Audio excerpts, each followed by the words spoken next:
Hi, my name is Quinton Friesen, and this is Module 14 of 15 in the course 4 Essential Disciplines, a training guide for healthcare leaders worldwide. My colleague, Ken Hekman, and I are leading you through 15 modules to help you improve your knowledge, skills, and abilities as a healthcare leader. In this module, we'll focus on how to confirm and improve service standards. Our learning objectives in this module are to measure compliance with service standards, help the organization learn from its mistakes, help individual employees improve their service attitudes and behaviors, scan changing expectations about service standards, and brainstorm new service options. The first step to confirming service excellence is to compare performance against service standards and goals. If one of the goals in the strategic plan is to improve patient satisfaction scores by a certain amount, managers need to measure how well the organization is meeting its goals by monitoring patient satisfaction scores in meaningful ways. Many healthcare organizations measure aggregate patient satisfaction scores but overlook important observations gained from in-depth analysis. If managers only monitor the overall satisfaction score, they will miss important information that can advance service excellence. You will also want to create opportunities for the patient to describe their experience in their own words. In our experience, the most important part of the patient satisfaction questionnaire is what the patients tell you.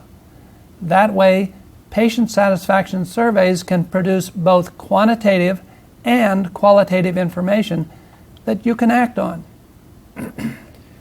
Here are some examples of questions that might be included on a patient satisfaction survey for hospital patients. During this hospital stay, how often did nurses treat you with courtesy and respect? During this hospital stay, how often did doctors treat you with courtesy and respect?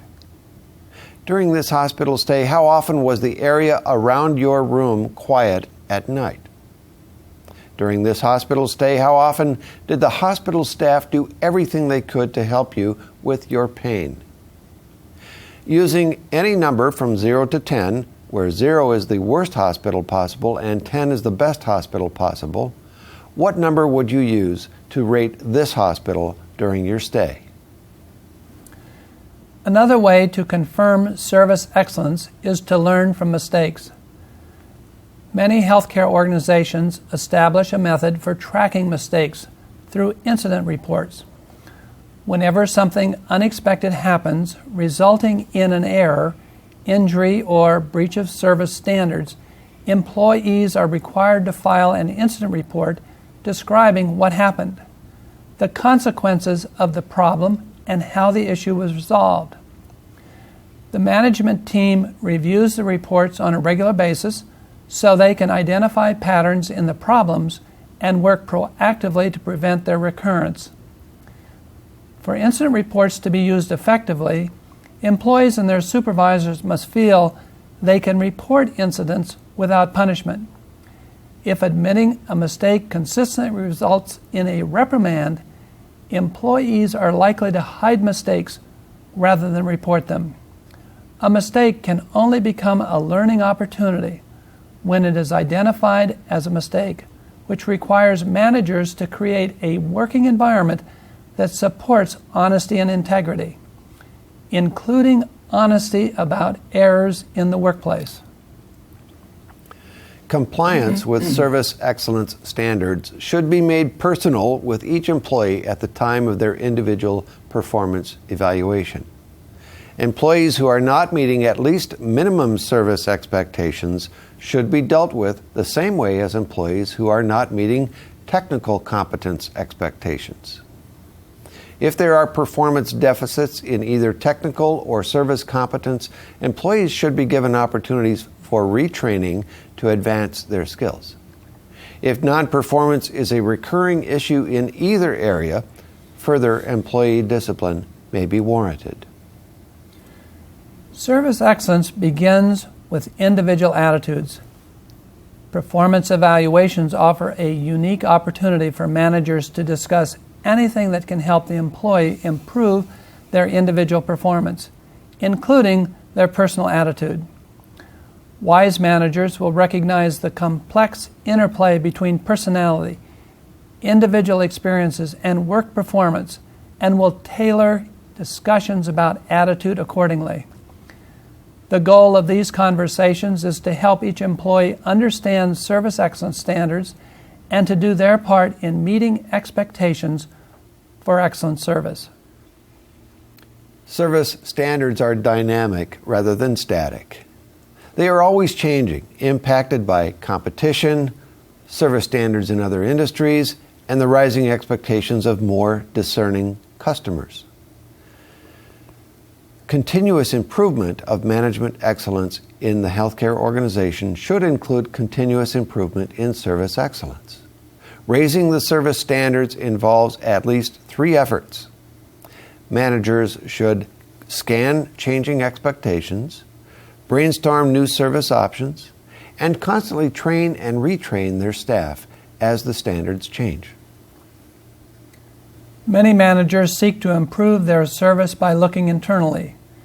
They review patient satisfaction survey reports, monitor incident reports, and gather input from their teams about how to raise the level of service excellence from its current levels.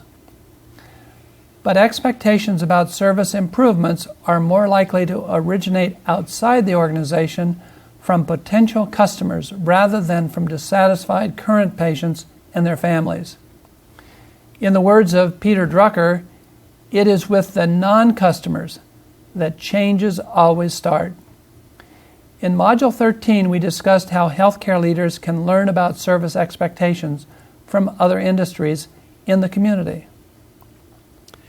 In Eastern Europe, visits to a physician are typically time-consuming and frustrating experiences for most patients. Most clinics do not have a system for making appointments, so patients come in the morning and join others crowded around the door to the physician's office. When the door opens, patients fight for position to be the next to squeeze through the doorway to be seen by the overwhelmed doctor. The leaders of a private clinic recognized those conditions as an opportunity to raise the standards for service excellence. They introduced personal appointments and encouraged patients to call ahead for a specific time to see the doctor of their choice.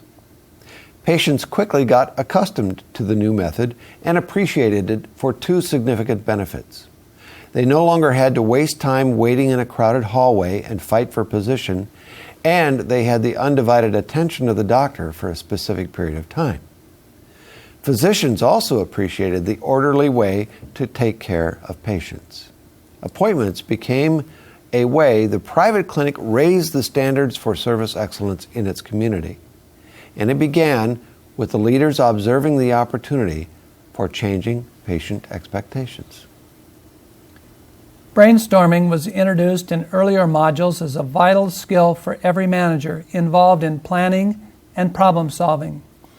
Brainstorming is just as vital in raising service excellence standards and in thinking about new services that would benefit the community.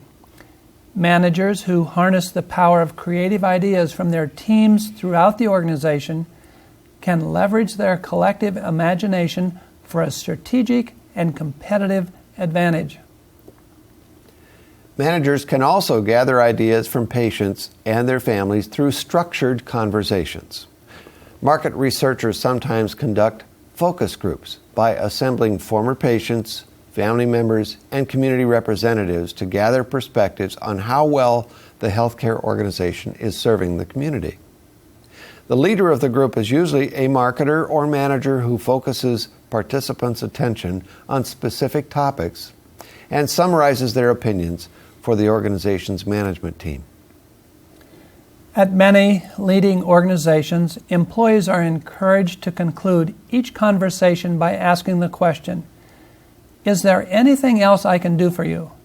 The question opens the door for insights about how the organization can improve its service, and the answers can point to ideas for improving service.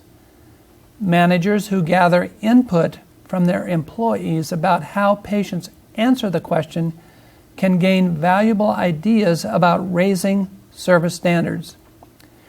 Another common statement used by leading organizations is, "Thank you for choosing this hospital." Patients may not have much choice when they need a hospital, especially in an emergency. But everyone appreciates being thanked, and loyalty will grow when patients are treated as though they had a choice. Let's look at some common questions related to confirming and improving service standards. Good service is not highly valued in our community, and people even become suspicious if they are treated as though they are special. Won't they distrust us if we raise the service standards in our healthcare organization? They might at first, but I think good service is a basic form of personal respect, and we all want to be respected. People who are ill are especially vulnerable, and honoring their humanity by treating them respectfully can be therapeutic and uplifting. Surprise patients and their families with gentle and comforting personal care, and then don't be surprised if you see them treating others with the same kind of respect you showed them when they needed it most.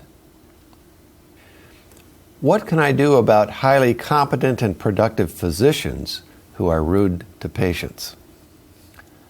Service standards should apply to everyone in the hospital, clinic, or healthcare organization, regardless of their status or position.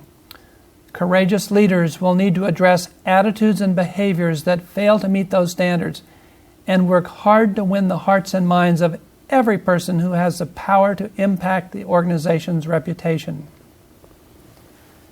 This concludes Module 14 and our review of service as the fourth discipline in this series.